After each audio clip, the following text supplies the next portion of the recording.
Maka orang-orang kafir harus berpikir, cara apa lagi untuk menghalangi Nabi Muhammad SAW. Mereka sepakat untuk membunuh Nabi SAW. Abu Thalib ketika mendapatkan informasi itu, maka Abu Thalib mengajak semua Bani Hashim dan Bani Abdul Muttalib untuk bergabung di satu tempat melindungi Nabi SAW, yaitu di Syi'ib Abi Thalib, di sebuah lembah tempat antara dua gunung. Semua keluarga itu kumpul di sana, yang mukmin dan yang kafir, untuk melindungi Nabi SAW. Melihat hal itu, orang-orang kafir Quraisy melihat, oh berarti memang mereka maunya kayak gitu. Mereka tidak mau menyerahkan Nabi SAW. Ya sudah, apa yang dilakukan? Boykot. Itu yang disebut dalam bahasa Arab al-muqata'ah al-'amah, memboikot Bani Hashim dan Bani Abdul Muttalib. Diboikot Rasul sallallahu alaihi wasallam. Maka mereka memboikot Bani Hashim dan Bani Abdul Muttalib. Tidak boleh ada orang kafir yang jual beli sama mereka, jual makanan sama mereka, nggak boleh. Jadi kalau ada pedagang dari luar kota Mekah datang ke Mekah, itu sama orang-orang kafir dibeli barang dengan harga yang tinggi. Sehingga tatkala orang-orang Islam ini, orang-orang dari kalangan Bani Hashim mau beli, nggak bisa. Karena barangnya udah dibeli. Duit itu nggak laku, jemaah. Bukan karena mereka nggak punya duit, karena duitnya nggak ada harganya. Nggak boleh, kita ini namanya boykot. Orang punya barang banyak, nggak mau dijual sama kita. Akhirnya selama 3 tahun jemaah diboykot Rasulullah SAW.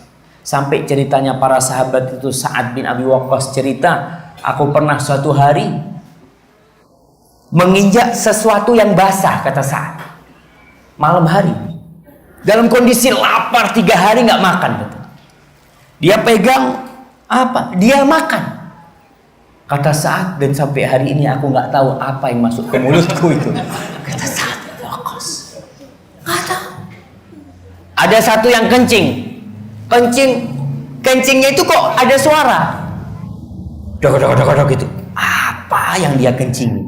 Ternyata kulit yang tua. Dia ambil, kata dia cuci, kemudian dibakar dan ditumbuk. Dia cerita, aku alhamdulillah makan itu 3 hari kuat gak makan.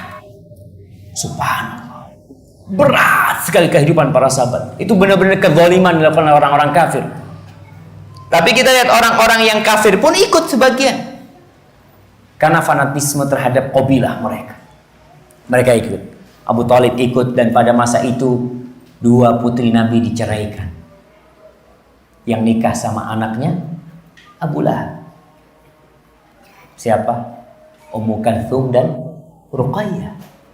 Semua Ruqayyah diceraikan. Untuk membuat Nabi semakin susah. Janda-janda suruh terima. Dan Nabi kembali terima Nabi 2 putri pada masa itu. Setelah itu, pada tahun ke-10, dari tahun 7 kira-kira sampai tahun ke-10 kenabian, ingat belum Hijriah, 10 kenabian, tepatnya pada bulan Muharram, itu perjanjian yang dibikin. Jadi orang-orang kafir ini bikin perjanjian tertulis. MOU mereka itu bukan lisan, tertulis dan digantung di Ka'bah.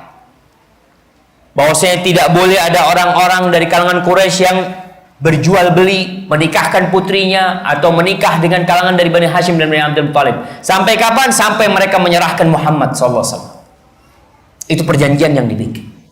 Akhirnya perjanjian itu dimakan oleh rakyat, dan orang-orang kafir pun akhirnya apa istilahnya, kalau habis diboikot itu dicabut boikot itu oleh mereka, kembali normal kehidupan orang-orang dari Bani Hashim dan orang-orang yang masuk Islam. Mereka kembali pulang ke rumah-rumah.